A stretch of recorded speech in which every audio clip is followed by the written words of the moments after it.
Jerusalem is me. I was born here. I feel very identified with the city. I love the museum.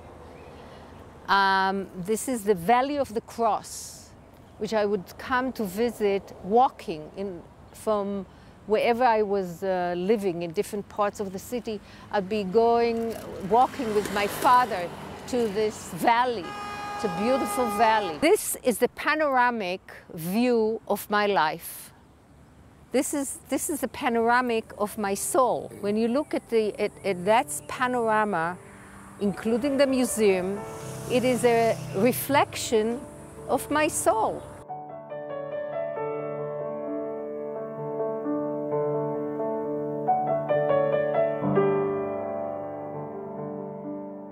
What was your exhibition here? What is this place? The exhibition, this is the Jerusalem Theater, and we had an exhibition in 2004, a few months before my mother died, in fact.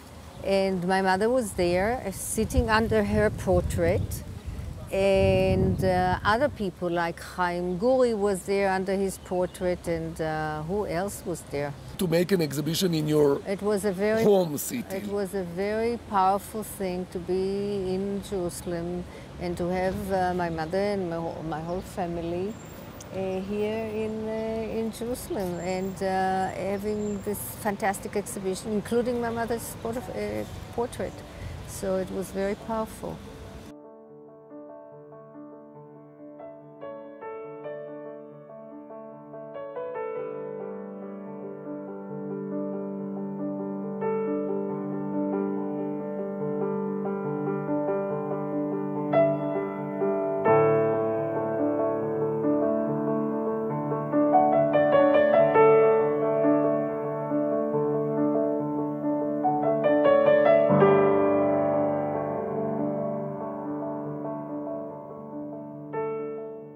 My name is Noga Arad-Ayalon. I'm the curator of the Jerusalem Center for the Performing Arts, called also the Jerusalem Theater. We have here 8 galleries. 10 years ago, סימה exhibited here an amazing large-scale photograph exhibition of renowned artists working in Israel, Chaim Guri, which is still with us, living right here in the neighborhood. They all came, some of them came to visit, but of course all the visitors at the theater enjoyed greatly seeing all these larger-than-life scale photographs. Yeah, larger-than-life scales, but as they are in our lives, huh? They're larger than life. Yeah, larger than life.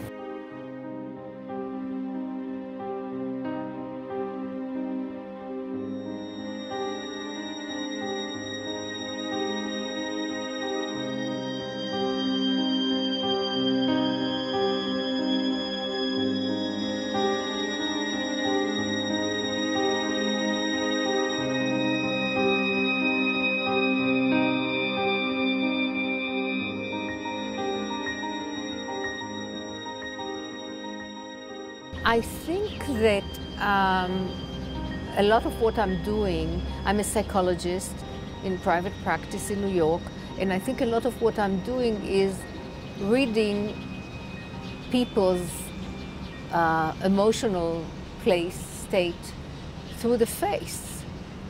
And since I'm not a Freudian analyst to put them on the couch, I get a lot out of them through their faces.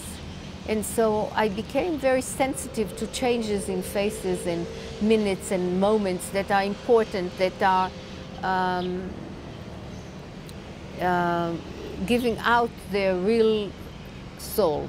You just catching them on the spot. On the spot. Could you tell me how? I am talking to them. I am introducing them, introducing myself sometimes. Sometimes they are old friends and I'm just telling them that I'd like to take a photo like that. For example, Zubin Mehta, when I had an exhibition in New York, I thought that Zubin Mehta will be interesting as part of the exhibition. So I went to him and I said, you know, I want to really take your pictures. And he said, oh, Sima, oh, don't, you know, he's being photographed all the time and he was not interested in whatever.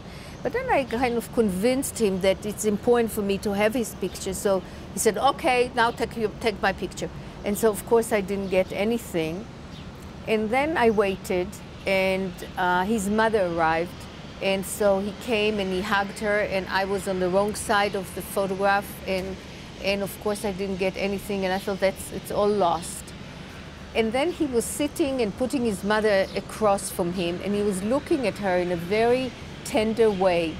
And that's the picture, and that's the photo that I have, and it's a very tender photo of Zubin Mehta.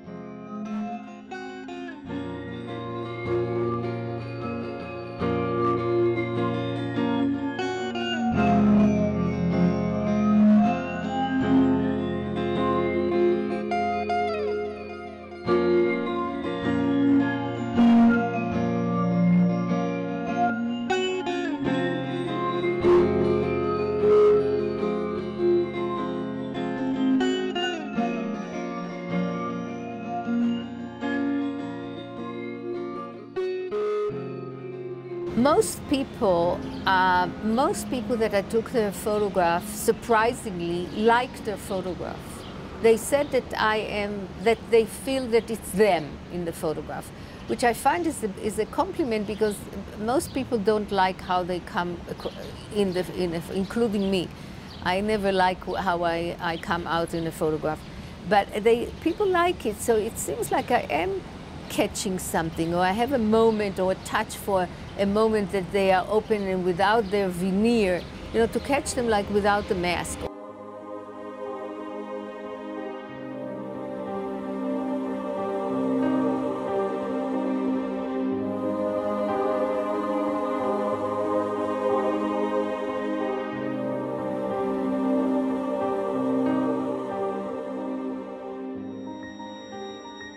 You were in many places all over the world, and you chose actually many portraits. I know that you've been at the East, like India or Burma or some other place.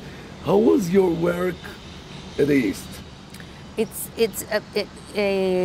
Far East is easy. In the Far East, it's easier to take portraits. Why?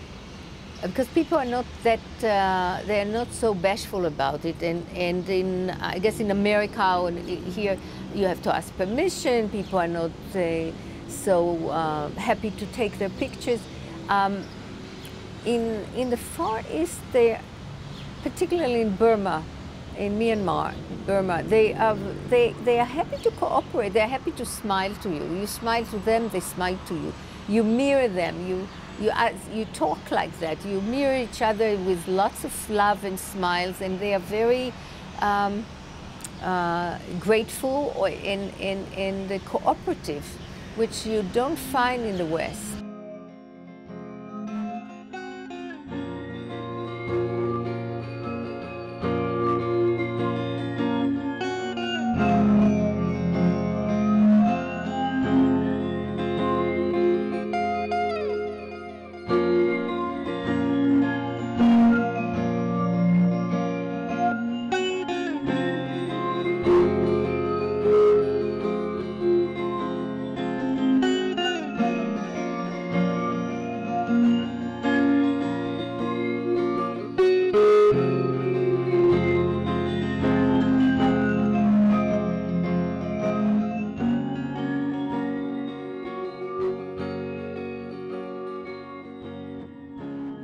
I know that your main exhibition was shown in Tel Aviv and then in New York. Could you say something about the common or the different reactions comparing those places? It's interesting. In Israel, I showed several times, and people know the people more. So I guess it was more like a big party, where the photographs were part of the party. So Shimon Peres was hanging, and Shimon Peres was present. And Chaim Guri was hanging, and Chaim Guri was present. So it was a lot of fun. It was a little different in New York this way. It was more like a distant image of a known man.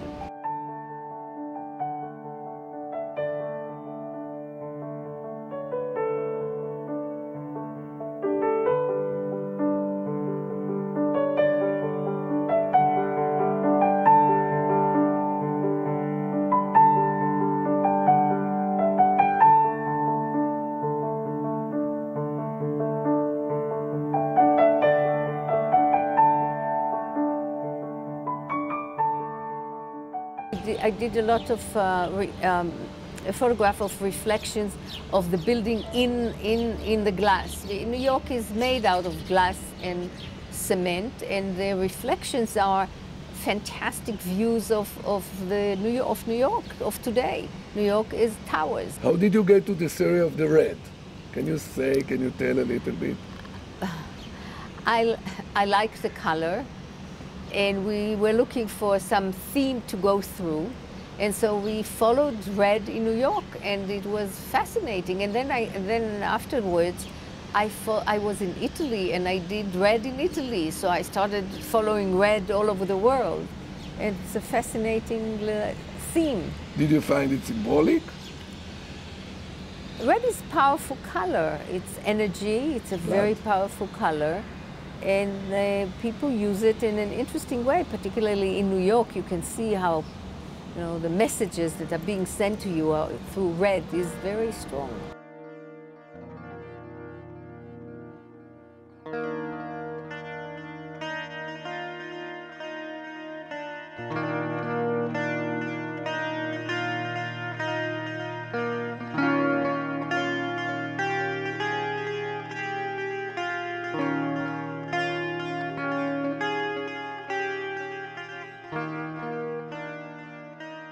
What would be the future? Do you think about something specific just to continue? I think that I'd like to do something in the reflection, in terms of mirroring and reflection, and work on it more and figuring out where I want to go with it.